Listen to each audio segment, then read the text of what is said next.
ISGE, École supérieure de gestion, spécialisée dans la formation des métiers de la comptabilité et de la gestion d'entreprise. Bien araba me kalo klitan kele samba fla anim wan fla fol ni tan me obela jeli aywa amadam ne na événement du jour et ko bam kera ka ben bidon yoma aywa le 11 mai 1818 Jean-Baptiste Jules Bernadotte est couronné roi de Suède sous le nom de Charles XIV de Suède. Jean-Baptiste allait couronner la rake Suède roi aussi fait ya to le makake Charles XIV de Suède au kera le 11 mai 1818.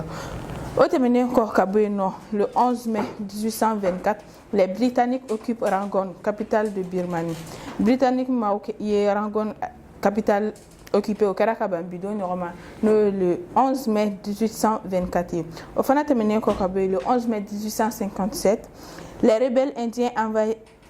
rebelles indiens arrachent Delhi aux Britanniques. Les rebelles indiens au lieu Delhi les Britanniques ou là au Karakabam bidon romano le 11 mai 1857. Enfin, terminé le 11 mai 1858, le Minnesota devient le 32e État des États-Unis. Minnesota fera la États-Unis 32e État et Kabam bidon romano le 11 mai 1858. Au fin terminé le 11 mai 1949, Israël devient membre des Nations Unies. Israël fera la Nations Unies le 11 mai 1949. Ni tu es bi événement du jury écolassé Auma, Amafo Okamesoni. Sistra Technologies est une société de prestation de services et de commerce, évoluant dans le domaine des nouvelles technologies de l'information et de la communication, la fourniture de matériels biomédicaux, la bioinformatique. Folni tanumi obela jeli ko kurani on sele en rubrique flalamano et personnalité du jury ma bam nu bangera ka ban bidon norma ambo damne ni Richard Feynman allé physicien américain, il a eu le prix Nobel de physique en 1965. Richard Bangira le 11 mai 1918. Autre mené ko ka no adaptation Morsal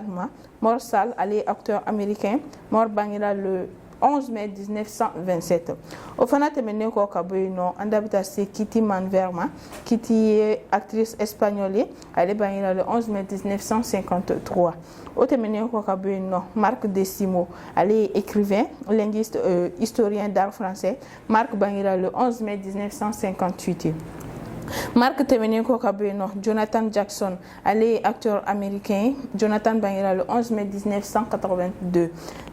Jonathan Temeneko Kabeno, Andrés Iniesta, allé footballeur espagnol, Andrés Bangira le 11 mai 1984. Allé Fana Temeneko Kabeno, S. Hood, allé rappeur américain, S. Bangira le 11 mai 1988. Allé Fene Bolinko, Andabitasi. Marcel Kittelma, allé cycliste sur route allemand. Marcel Fanabangira le 11 mai 1988. Au fin terminé Kokaboino, Andabeta c'est Charles Olivioma. Charles est joueur de rugby.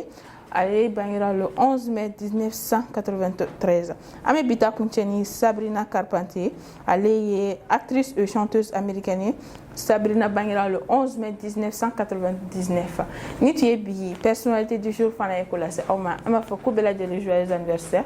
Mounou Fana Fatura, voilà que Barabara Dalinora, oui, Amtanya Fedon. Pour tous vos besoins en librairie, papeterie, matériel informatique, appareils électroniques et divers, rendez-vous chez Acadé Informatique. Folni tanmi akan babela jelen kokura ni asile en rubrique météo du jour météo du jour ami ale damne na première région no kaye na fo don tawla kay bi kle fanga be bunya kata se degré binan ni woroma nambura kay amta se kulikoro manu en deuxième région kulikoro bi kle fanga bunya ni degré binani siga sokonda na kle fanga be bunya kata se degré bisaba ani konotoma segu kle fanga be bunya kata se degré bisaba ni shekima Mopti konna na kle fanga bene degré binani saba ye Tombouctou binani saba Gao kle fanga be bonya kata se degré binani nanima Kidal kle fanga be bonya kata se degré binani anduruma Tessalite binani nani Minaka le fanga bonya degré binani anwore Bamako ana lamini kle fanga be bonya kata se degré binani flama Bamako bi kle boraka ben 6h08 minutes tu kle be bien à 18h48 minutes Ni tu bi météo fana ekola se Oma Akamesoni OTS est là pour tous vos besoins en matériel électronique et électroménager.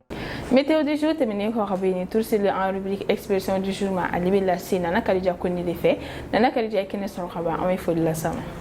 nana kalija ni sama c'est ça va ça va ko kay don kan melwi kan feyti ko bashite alhamdulillah yera fana mala barka ok kan ko sebe fo le gant mami bolo ko la c'est en fleur ba ma bi ani expression je mami ko ni fay aywa o jara en ko sebe ko nya fi na to ko na dada tiglo no yona nga fleur lo fo le bay yera tay donc no te bana ka bu ya ma fleur ba ka chama ni suma bala jele fo mali ko no mali ko fo o sikero la ñoo de finira ni amé ñoo na émission ke la thème wode be momi ga fait un commentaire ka partage ke wa te singa kero ke biliba donc alni an yera na so kan te kula donc sira ma fi ni na ko bismillah bonjour Actuel Media Plateau kan kren ni la rubrique expression du jour oui si ça veut dire que expression du jour là Maratina aywa ni ga jemi la do expression du jour là ni ga bi expression du jour fa fa te doré ko parler dans sa barbe oui ka may dashila allez je mets aywa parler dans sa barbe c'est ça allez je mets donc et ma fait femme ko la ka may ko na parce que parler dans sa barbe yere ko ko may dashila dashite mo gamna do dashite mo gamna tek may bongo la barbe bon dashite mo bongo la dashi e barbe bomo chi oh ne bomo chi te mo gamna do ibe may bongo la may bomo la muso rebe sakan muso une femme peut parler dans sa barbe muso dashite nte muso la bon ali dashite muso la c'est pas bella en plus à mancham so tate chaba ko voilà théorie donne dashite voilà donc au corps de doré qu'on parler de manière peu audible marmonner parler à voix basse sans articuler bafouiller tu faut nga kuma ikono ko sinon à parler de ça kuma tere kakuma ikuma kan te bo ay jar kakuma mo fe kasoro mo be mame oh ikuma kan te ga bo kuma de me ne ba fa mo do be no be kakuma yere oto ni ba kakuma na ne bisa kakuma do fe plateau ngasa technicien tame ah wan ko ne obsara ke technicien ko ka me belle ici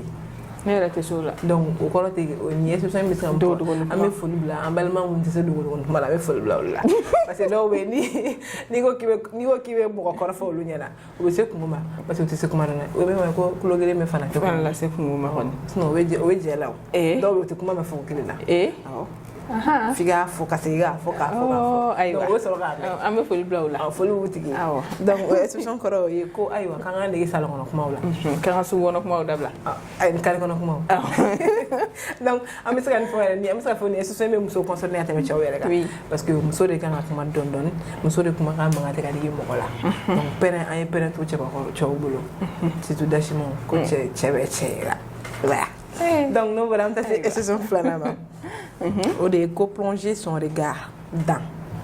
2 points plonger son regard dans 2 points dis-moi dans quoi dans les forêts donc il y a 2 points donc c'est ça elle va lasser ça dépend elle va lasser non elle va lasser aïe elle va lasser plonger son regard dans quoi elle va ni faire ça na manye ke ya nyini ngana ki ba nye fay la fois en familial sera là aywa o korate do wore ko regarder au fond d'eux oui ko ntika de ani regarder intensement aywa amisa fa mo jomo ke era mo jomo ke ay anga trop fo voilà no yo mo mo ke ay anga trop fo voilà aywa sira mina mu fi ya fati yara ka kala jendabla ka dabla ko flel may ne aywa be fembe o yida ko flel may tienu flel may ne flel bina ko chama mari c'est-à-dire arama de flel de 2 minutes ka way am sa fa 1 minute mo sa mo flel de 1 minute ka may ne ni auto kada shubara ya la kuy utu nye wa la papa bon bi shwe ki le ouais on nyete be o bi shwe ki le iboro ni be mo flel ka teme dora donc anga foli be ambalma ke o yini yoro la ni mo flel ka teme le be flel ke ay abira bon le ga may abul le concerné quoi ni mo flel ka teme degré do ngoro ikadala ka fo yakite mun ka be ko yi yakite jumena ina fo yakite mun be ko yi ina fo jumeta aw ka fore wala absega nan jarabi flel jugu nan siga nan jarabi o siga yana te aywa am to kala exemple am no fara awa ayiwa bon mi rappelé n'a sɔrɔ i delila ka Yusuf ka kisa lajɛ i delila k'o lajɛ awɔ i delila ka kisa in lajɛ voilà yɔrɔ min na Zulayiga bɛ jarabi Yusuf la f'a bɛna a fɔ k'a bɛ bi a kan donc a bɛ sɔrɔ filɛli de fɛ Zulayiga b'i jɔ escalier de la a bɛ Yusuf lajɛ plus de 2 minutes a bɛ k'a lajɛ a bɛ k'a lajɛ a bɛ baara a bɛ k'a lajɛ a ta ni ka segin a bɛ k'a lajɛ donc plus e bɛ k'a tigi lajɛ plus i bɛ fɛn sugu dɔ fɛn wɛrɛw de imaginer kun la donc jarabi bɛ se ka na o yɔrɔ la sinon n'a fɔra ko mɔgɔ ni ka jarabi mɔgɔ la ka sɔrɔ i m'a filɛ a ma nɔgɔn dɛ donc i bɛ mɔgɔ filɛ de k'a filɛ ka tila ka segin k'a filɛ donc jarabi bɛ na o de fɛ donc an b'a fɔ an balimaw ye filɛli kɔni a ka ɲi mais a damatɛmɛ wale ma ɲi a bɛ se ka na ni ko i ma sigi ni ko min donc an b'a fɔ ko nin bɛ dan sigi ne ka bi 70 jours la français la n'o tɛmɛna ka bi an bɛ taa se 70 jours ma bamanankan na bamanankan o fɔlɔ-fɔlɔ tɛ dɔwɛrɛ ye ko siɲɛ ayiwa e dɛsɛra k'a fɔ expression in kɔni an bɛ hakɛto ɲini an filɛbagaw fɛ ayiwa parce que ni expression fɔra mɔgɔw b'a faamu bɛɛ b'a faamu ka tigɛ sira fɛ o ye tiɲɛ ayiwa kuma n'a fɔ cogo don ne fana tɛ dɔwɛrɛ ye ka kuma lase ne nafa ciden ayiwa ok a ɲɛfɔ ye e ma sɛbɛn ka ban komi n y'a ɲini ka na e y'a ɲini ka ban bɛɛ n'i ka baara don comme n y'a fɔ n ko hakɛto bɛ kuma kɛrɛfɛ ok donc n y'a fɔ maintenant i bɛ se k'a ɲɛfɔ ayiwa expression fɔlɔ tɛ dɔwɛrɛ ye ko siɲɛ kelen tɛ tɔgɔ da siɲɛ kelen tɛ tɔgɔ da sisan e de bɛ i bɛ ɲɛ a ma k'o ɲɛfɔ an ka filɛlibagaw bɛɛ lajɛlen pour que u ka faamuyali sɔrɔ a la ayiwa bon comme ne y'a fɔ cogo min na ni ye expression fɔ bɛɛ b'i miiri ka tigɛ i ka sansi fɛ donc ne ye expression in fɔ y'olu ne ka expression kɔrɔ fɔ mɔgɔ ye ne tun bɛ fɛ e k'a fɔ e y'a faamu ta sira min fɛ ni e y'a mɛn ko siɲɛ kelen tɛ tɔgɔ da i bɛ nin fɔ dɛ i b'i ban kuma la i bɛ nin fɔ ne m'a faamu yɛrɛ e m'a faamu non siɲɛ kelen o tɛ tɔgɔ da ne m'a faamu siɲɛ kelen o tɛ tɔgɔ da ne m'a faamu e tɛ tɔgɔ dɔn e tɛ den tɔgɔ da dɔn ayisa ni mɔgɔ ye den sɔrɔ den kun tɛ di yan o tɛ den tɔgɔ wele yan den tɔgɔ dara siɲɛ kelen o den o tɔgɔ dara siɲɛ kelen o den kelen tɔgɔ tɛ da ko fila mais a fɔra de ko siɲɛ kelen tɛ tɔgɔ da donc e ko k'i m'a faamu o de kama n bɛ k'a walawala i ye maintenant sisan ni ne k'e ma ko siɲɛ kelen tɛ tɔgɔ da qu'est-ce que toi tu peux me dire comme réponse ayi sisan e bɛ nin ɲɛfɔ an filɛlibagaw ka faamuyali ne ni an filɛlibagaw ka faamuya parce que an si m'a faamuya kan'i ban kuma la ne ma ban kuma la kan'i ban kuma la ok fɛnɛ n'i ko ten ok donc o kɔrɔ tɛ dɔwɛrɛ ko siɲɛ kelen tɛ nɔbɔ ko la ayiwa siɲɛ kelen tɛ nɔbɔ ko la donc il faut du temps f'i ka mɛn k'a kɛ pour que i ka résultat ɲuman sɔrɔ o t'a bɛɛ dɛ n'o tɛ bɛɛ exemple fɔ ayi bon an ka to ne y'i bila kuma la i ba kuma la yan donc ne t'a fɔ ka na sɔsɔ ok problème t'a la nka ne kɔni b'a dɔn o t'a bɛɛ ye mais an k'a to i ta ma parce que an bɛ expression kun kɔnɔ an bɛ expression la bon expression de y'a yira ne la ko il faut du temps pour que i ka se ka œuvre important réaliser donc ko n'a fɔra ko k'a kɛ siɲɛ kelen a bɛ se bon n'a fɔra ko k'a kɛ siɲɛ n'a fɔra ko il faut du temps k'a kɛ siɲɛ caman donc a bɛ se ka kɛ o la ni plus i bɛ k'a kɛ plus i bɛ expérience sɔrɔ plus i bɛ k'a kɛ plus i b'a fɔ ko i bɛ avancer donc n'a fɔra i siɲɛ fɔlɔ a ma nɔgɔn donc o de la to an b'a fɔ ko siɲɛ kelen tɛ tɔgɔ da donc comme n y'a fɔ cogo min na ni mɔgɔ min ye kuma in faamuya ka taa sira wɛrɛ fɛ donc hakɛto bɛ kuma kɛrɛfɛ n'o fana tɛmɛna ka bɛn an bɛ taa se expression filanan ma n'o ye bamanankan filanan n'o bɛ kɛ expression naaninan ye o de ye ko bololankolon o de ko bololankolon nɛnkun ye daro ye bita in ko ale ne bita ninnu kɔni ne yɛrɛ t'a dɔn ninnu bɔra yɔrɔ min na ko bololankolon nɛnkun ko ye daro ye komi e de nana n'a ye e fana bɛ a ɲɛfɔ an ye an ka faamuya ayiwa o tɛ dɔwɛrɛ ko bololankolon ko ka kuma ye fu ye u ka kuma jatelen tɛ komi u b'a fɔ tugun bamanankan na tuguni ko miɲɛtɔ ko miɲɛtɔ ka kuma o tɛ minɛ sogo faga yɔrɔ la minɛ sogo faga yɔrɔ dɛ ayiwa o bɛ cogo min na ko bololankolon fana ka kuma tɛ minɛ kuma fana ye fu ye ten c'est comme ni bololankolon kumana ni fɛn tɛ mɔgɔ bolo n'a kumana a n'a fɔ fiɲɛ de cira quoi donc ni fiɲɛ cira mɔgɔ bɛ t'u ci la bololankolon ma bonya sɔrɔ o la dɛ a dun b'a laɲini ka kɛ ala de y'a kɛ ala latigɛ don ala doni fana man girin donc ko ala k'an kisi bololankolon ma y'a fɔ cogo min na minnu fana kɛra bololankolon an bɛ dugawu kɛ ala komi yɛlɛma masa ye ala ye donc ala ka nɔgɔya kɛ yɛlɛma kɛ u ye suko ni dugujɛ cɛ o se bɛ alaw ta la ye donc an b'a fɔ an filɛlibagaw ɲɛna ko nin bɛ dan sigi ne ka bi 70 jours la ko ni ala ma bɛn sigi an bɛ ɲɔgɔn sɔrɔ yan nɔ vendredi don ni plateau kelen nka ni ala ma bɛn foli belebeleba b'i ye an ye faamuyali caman sɔrɔ i fana ka expression du jour la donc an b'i remercier o la kosɛbɛ kosɛbɛ an b'a fɔ o la i ka mɛn juma don n'ala ka jɛ ye ESGE, École supérieure de gestion spécialisée dans la formation des métiers de la comptabilité et de la gestion d'entreprise. Nana candidat terminé ko kabini tour c'est en rubrique actualité du jour de ma ali bella c'est Fatmata Dramé fait Fatmata Dramé fana kena soro khaba amé fo la c'est am Fatmata ni soro c'est une soro ça va comment to ko alhamdulillah je merci fo ligan je me bol Fatmata ko la c'est en fleur ba man wakati nani bi kuna fo je me ko nya fay ok c'est ro jaran ko sebe sani nganda do kibaro la ka kanga fleur ba ko bela jule fo fo kan fleur ba ko yere fo mi yere fo dante fo limina ini courage ini chesiri amana ko soli ka ulima no donc wote meni ko fek boy man fleur ba ko bela jule fo mali ko mani mali ko kan ana rek mena lu mu a choisi parmi tant d'autres lu mu te senga kan émission partager ka commenter ka kero ke bele bay lu mu soxlen to ana foli bu yenya fu sigoro la ko sobe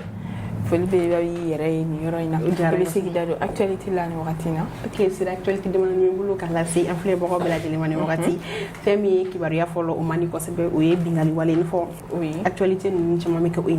donc sira e femi nyam juguye no be e bajangara nyam fan fait plus précisément e Bamako e Timanche nyam fan fait mo civil fla fara mali timanche nyam fan fait oui voilà mali timanche nyam fan fait donc bingali wala do kala no ay wa lundi do donc source local et témoin local mu yere we sigi dawla lu da don na ko expliquer we ki baro ay mu bo e bololo sans fin donc do ya ira témoin folo ya ira ka fo ko ni bingali wali ko ni ka kera sababu ye ka mo flani to ala ka mo kelen jogina ko sebe ko e bilan mu we se ka fo ko e bilan provisoire ko ni bingali wali yere kera e nege kayen ko non to ka tabla nege kayen tan sababu wakati la donc témoin flana fana ya ira ka fo ko fe mi u ka baga mara parce que village nous n'avons pas gamara kacheno ko fami ko bagan chama ko ni ko keto ko madula kada ka do tunna e wa ko ni do nyi ma do yi donc o temene ko fe ka boyen fami ay wa yi moto kemenyo ko boyongo yo ulu fene e ulu shwena ko sebe o yoro kelena dakina jigina ni an kunungolo kan ko sebe ni bingali wale kera e ay wa samba flentan kononton le ni yoro kelena fene krengranyana saga no be o bebe jete communiquer les faits donc o sang ba flani tan kononton bingali wale ku gara sababu ka mo bi kononton induru ni wala mo tan kononton re ku tunno wakati ay sini mo tan kononton to ya madoula donc sira me dore ke sa alaka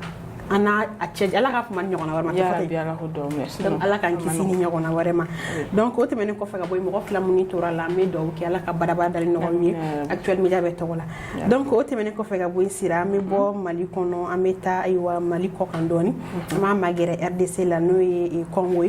donc République démocratique du Congo donc sira aywa aisa bingali walo de be kake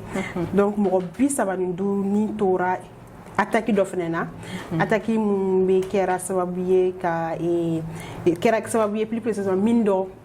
et kera o sababuye mindor artisanal do kera o sababuye donc o clef la o ko konna na sa clef la kera ka tashi blake ka nyeshi uluma donc Congo ere jamana kono plus précisément ko milice ko de ko d'accord yu ka buga dugla akina fa fenega san mo waro to ko fay san mo waro do to ko fay est-ce que lulu nete san mo waro ndere sa la fan ay technicien nga ma sa la walo ben sa la wala fune ga sa la donc ame dowri ke sa mun ni to ran la ka barabara dal no ko actuellement yabe to la donc si la wote menen ko fega boy féminin le 10 mai nous et donc journée nationale de mémoire de la traite, de l'esclavage et de leur abolition et tashibilaye kanyashi et Franfou nunga joya juru keleli ngera ka beni do yona mano ko le 10 mai donc o ni do nyana mana yana ko sebe e franci kada kan aywa ko chama kera ka teme do teme nuna franfou kun sengena donc ko konna na sa e mo chama kuma na bololo kan ya ira ka fo munu ira sigile no français étudiant munu sigile no lu wa daro kuma don na ka afo donc do ya ira ka fo ko ka do nyana ma ya français jamana kono surtout fala jamana kono ko e tegere fo kunye donc ame do ri ke sa aisa ala ka franfi ala ka akauto ala ka franfou de me dien wono on dien koka non dien koka parce que est ma nɔgɔn sa a ma nɔgɔn dɛ donc sira o tɛmɛnen kɔfɛ ka bɔ yen sa est ce que ne t'i bila yan nin ye bi ta dan ye ne bi taa ban ayiwa faamuyali sɔrɔla bi ta la o diyara n ye foli belebeleba b'i ye an ye faamuyali caman sɔrɔ a la donc an b'a fɔ o la i kan bɛ juma don n'ala ka jɛ juma don n'ala ka juma semaine teliyara dɔɔni dɛ a tɛliyara dɛ ayiwa ala ka bi araba ye ala ka juma don tugu an si la ala k'o yɛrɛ sira merci beaucoup.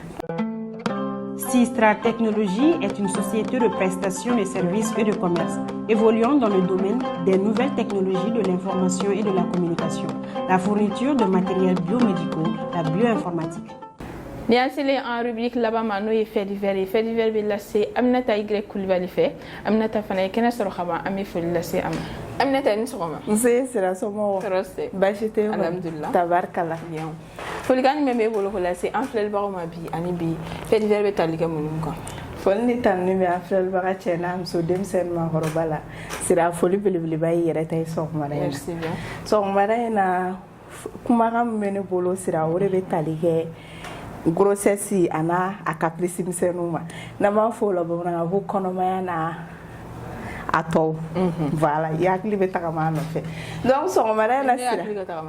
o ye entre parenthèses an tila k'o fɔ kɔfɛ sira i n'a fɔ n y'a fɔ cogo min na an bɛna kuma kuma kɔnɔmaya de kan bɛɛ b'a dɔn k'a fɔ ko kɔnɔmaya ye étape ye étape min ma nɔgɔ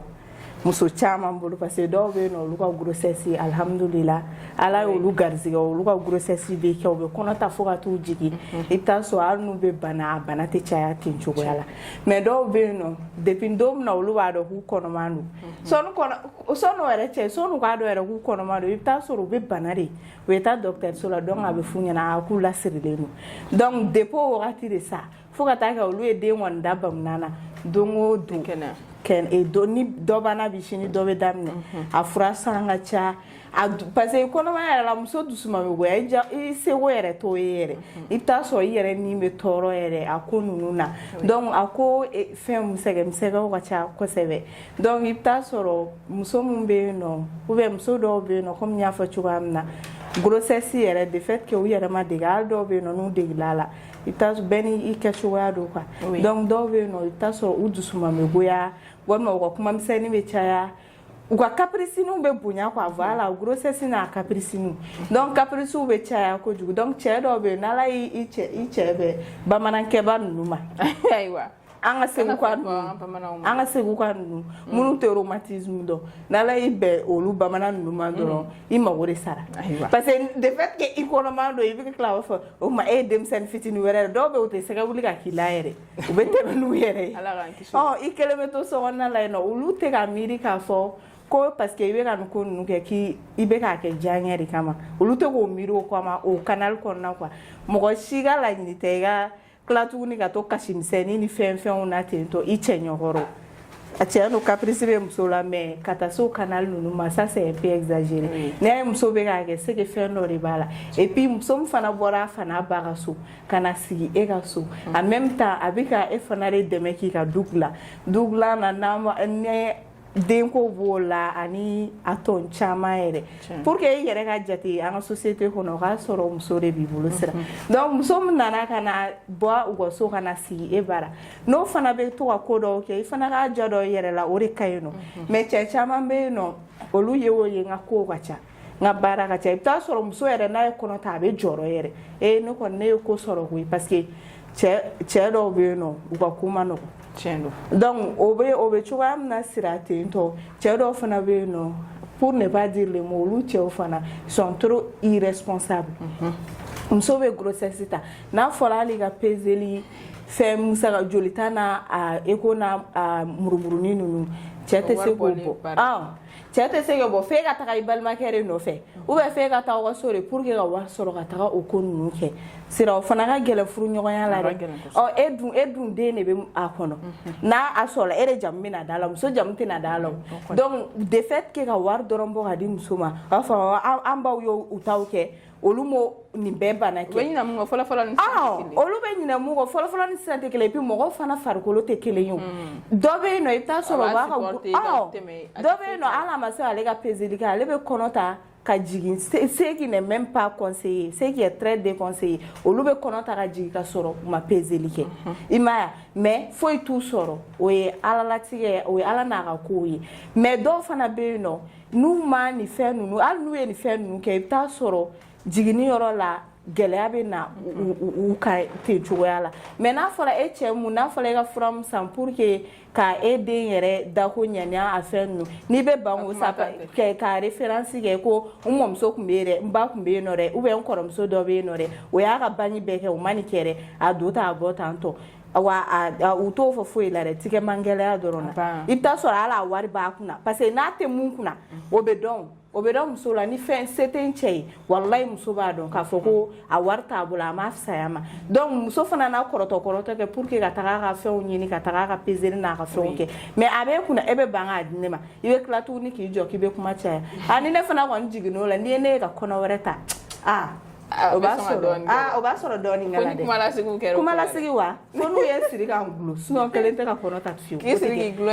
k'an gulo dɛ i sera fɔlɔ ma ja o filanan n'i y'a ye i bɛ filanan kɛ o b'a sɔrɔ fɔlɔ de ja la o b'a sɔrɔ fɔlɔ de ja la dɛ muso dɔw bɛ yen nɔ a bɛ ten tɔ de permanemment u b'u ka bange bɛɛ kɛ dusukasi la ten tɔ i bɛ taa sɔrɔ hali o denw bɛ kɔrɔ o denw ka école taga wari ko yɛrɛ bɛɛ bɛ kɛ problème ye ala k'an kisi cɛtigɛmangɛlɛw ma donc o tun ye entre parenthèse ye pour que k'a fɔ juste cɛlakaw ɲɛna u ka sabali muso ninnu y'an dɔ fana de donc i balimamuso i b'i miiri i balimamuso bɛ dɔ ka so cogoya min na ou bien voilà i denmuso bɛna taa dɔ ka so cogoya min na i fana b'i miiri k'a fɔ ko dɔ fana balimamuso de bɛ e bolo ten cogoya la donc a ka kan i k'a tigi fana minɛ ka ɲɛ grossesse ou pas grossesse cɛ yɛrɛ kan ka i mago don i muso la de o de bɛ furu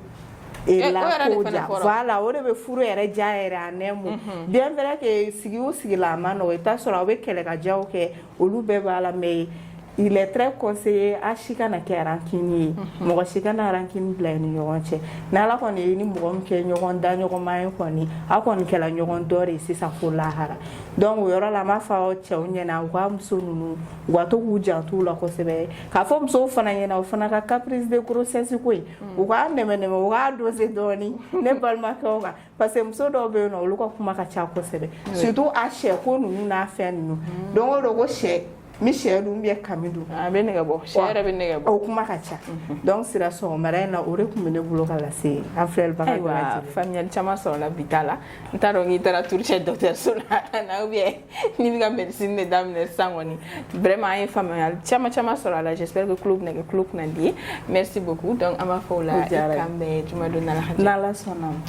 ni tun ye bi bonjour actuel média ye ka lase aw ma foli belebeleba bɛ aw ye aw ni ce aw ka ɲɛmadali la an tɛ se ka wuli n'an ma foli bila an ka partenaire la n'o ye ETS ye Technolab ISTA Acadie informatique Sistra Technologie ani ESG foli belebeleba b'u ye ko ni ce u ka dɛmɛ la aw fana ni ce aw ka ɲɛmadali la an b'a fɔ ko ala ka tile hɛrɛ d'an bɛɛ lajɛlen ma aw kan bɛn jumadon n'ala ka jɛ ye wasalam